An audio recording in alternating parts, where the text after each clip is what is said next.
अस्सलामुअलैकुम everyone.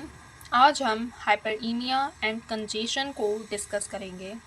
हाइपरईमिया and congestion दोनों conditions में टिश्यूज़ में ब्लड ज़्यादा होता है, लेकिन दोनों में इम्पॉर्टेंट डिफरेंस ब्लड की मूवमेंट का है।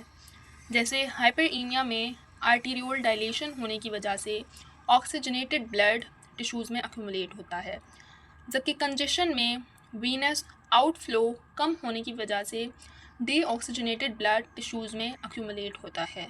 हाइपरईमिया एक्टिव प्रोसेस है, मतलब बॉडी के किसी टिश्यू में ज़्यादा ऑक्सीजन की ज़रूरत होती है, तो इसीलिए आर्टरीज़ हमारे पास डायलेट हो जाती है, आर्टीरियोल्स डायलेट हो जाती हैं और फिर ज़्यादा ऑक्सीजनेटेड ब्लड टिश्यू तक पहुंचता है। आर्टीरियोल्स डायलेट होंगी, ब्लड फ्लो इंक्रीज़ होगा और ज़्यादा ऑक्सीजनेटेड ब्लड टिश्यूज़ को पहुँचेगा। फॉर एग्ज़ाम्पल एक्सरसाइज के दौरान मसल्स को ज़्यादा ब्लड सप्लाई चाहिए, इसीलिए ब्लड फ्लो इंक्रीज़ हो जाता है।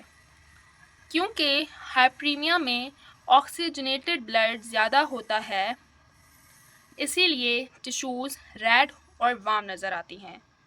ठीक है, सो हाइपरईमिया का मकसद है कि टिश्यूज़ में अमाउंट ऑफ ब्लड ज़्यादा हो जाएगा due to dilation of arteriole. अब कंजेशन को समझते हैं, तो कंजेशन पैसिव प्रोसेस है।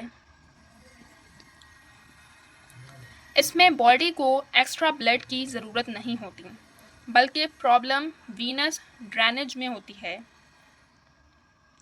नॉर्मली क्या होता है, आर्टरीज ब्लड लेके आती है किसी भी टिश्यू में ऑक्सीजनेटेड ब्लड, वहाँ पे ऑक्सीजन न्यूट्रिएंट्स टिश्यूज़ लेता है और फिर जो वेस्ट होते हैं जिसमें कार्बन डाइऑक्साइड हो गया, डीऑक्सीजनेटेड ब्लड जो होता है वो वीन्स वापस लेके जाती है। सही है, अगर वीनस ड्रेनेज डिक्रीज़ हो जाए, वीन्स ब्लॉक हो जाए, तो डीऑक्सीजनेटेड ब्लड टिश्यूज़ में अक्यूमुलेट हो जाता है और इसी कंडीशन को हम कंजेशन कहते हैं। अब कंजेशन में क्योंकि डीऑक्सीजनेटेड ब्लड अक्यूमुलेट होता है, तो इसमें टिश्यूज़ हमारे पास साइनोटिक अपीयरेंस होती है टिश्यूज़ की।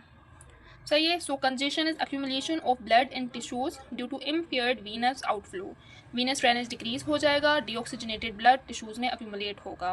ये एक पैसिव प्रोसेस है, ठीक है, और टिश्यूज़ हमारे पास साइनोटिक उनकी अपीयरेंस हो जाएंगी ब्लूइश रेड। जब हार्ट फेल होता है तो फिर टिश्यूज़ में और ब्लड वेसल्स में ब्लड जमा होने लगता है और हमारे पास कंजेशन डेवलप हो जाती है। So this was all about hyperaemia and congestion. Thank you very much and अल्लाह हाफ़िज़।